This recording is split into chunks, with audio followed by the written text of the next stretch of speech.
Allez, on va plonger ensemble dans une histoire vraiment essentielle des États-Unis. C'est une histoire qui, oui, est marquée par beaucoup de tristesse, d'injustice, mais c'est aussi, et c'est ça le plus important, une incroyable leçon de courage et d'espoir.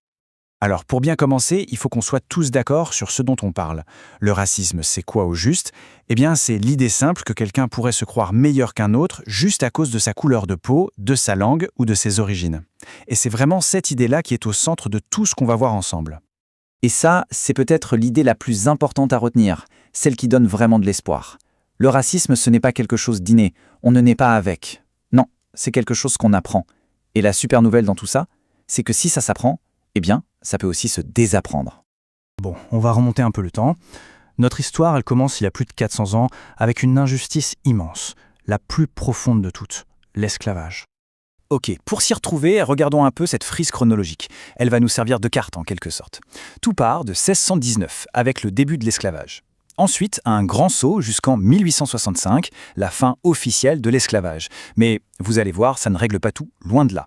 Le vrai combat pour les droits civiques, il démarre en 1955. Ça aboutit à des lois super importantes en 1964, et puis la lutte continue, jusqu'à aujourd'hui, avec des mouvements comme Black Lives Matter, créés en 2013. Ce qui est incroyable, c'est que même dans les moments les plus sombres, il y a toujours eu des lueurs d'espoir. Des gens incroyablement courageux. Prenez Harriet Tubman. En plein cœur de l'esclavage, elle a monté un réseau secret, le chemin de fer clandestin, pour aider des centaines de personnes à s'enfuir vers la liberté. Elle risquait sa vie à chaque instant. Et écoutez bien ce qu'elle a dit, ça montre toute sa force. Je n'ai jamais perdu un seul passager. Vous imaginez? C'est juste... Waouh! C'est d'une puissance folle.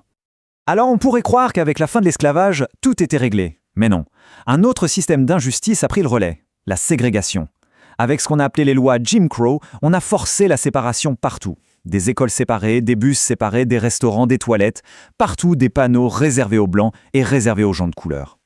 Mais face à ça, des gens tout à fait ordinaires vont faire des choses extraordinaires. On va voir maintenant comment ce système a été défié, petit à petit. Imaginez la scène. On est le 1er décembre 1955. Une couturière, Rosa Parks, est dans le bus après sa journée de travail. Elle est fatiguée. Et là, on lui ordonne de se lever pour laisser sa place à un homme blanc. Un petit moment, un geste en apparence anodin qui va tout changer. Et sa réponse? Un seul mot. Simple, calme, mais d'une force incroyable. Non. Juste non. C'est la preuve que parfois, un tout petit mot peut avoir un pouvoir immense et changer le cours de l'histoire. Et ce combat, il n'a pas été mené que par des adultes. Il a aussi reposé sur les épaules de tout petits. En 1960, une petite fille de 6 ans, Ruby Bridges, 6 ans seulement, a été la toute première enfant noire à aller dans une école de blancs dans le Sud. Le courage qu'il lui a fallu pour affronter la haine chaque jour, c'est juste inimaginable. Et tous ces actes de courage individuels, celui de Rosa Parks, de Ruby Bridges et de tant d'autres, eh bien, ils se sont additionnés.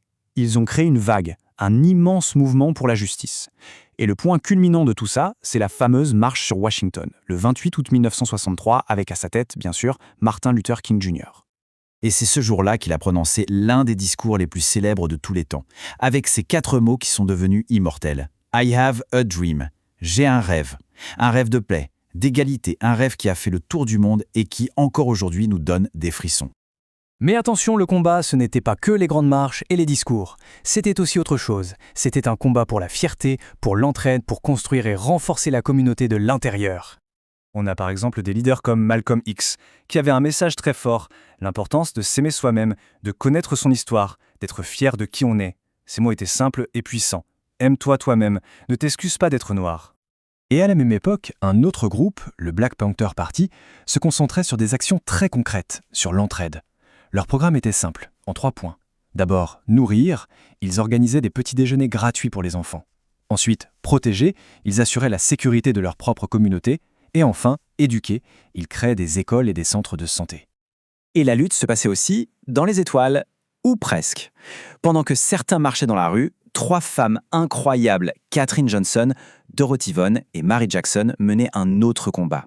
Elles étaient les cerveaux de la NASA, de véritables génies des maths qui ont rendu les voyages dans l'espace possibles. Elles ont prouvé, de la plus brillante des manières, que l'intelligence et le talent n'ont absolument aucune couleur de peau. Bon, on a beaucoup parlé du passé, mais il ne faut surtout pas croire que cette histoire est terminée. Non, la lutte pour la justice, elle continue, ici et maintenant. Alors la question c'est, et aujourd'hui, on en est où concrètement?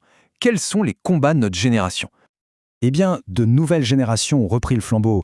Tout simplement, on a vu naître des mouvements comme Black Lives Matter, qui continuent ce combat contre la violence et les injustices raciales, en martelant un message essentiel, chaque vie compte.